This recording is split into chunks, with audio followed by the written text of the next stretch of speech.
Hey everyone, in this video we are going to compare Planner 5D and Room Planner. Watch the video till the end so you don't miss any important step. Let's get started.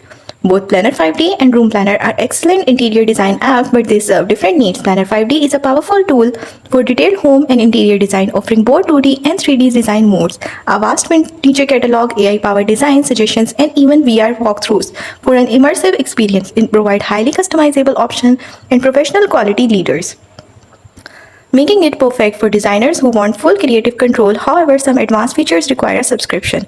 On the other hand, Room Planner is designed for quick and straightforward room layout. It features furniture integration, preset room templates, a user-friendly drag-and-drop interface, and AR visualization.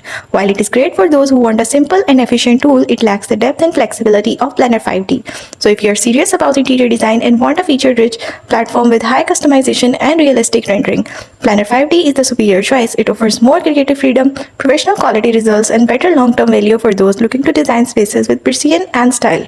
Don't forget to like and subscribe for more content like this.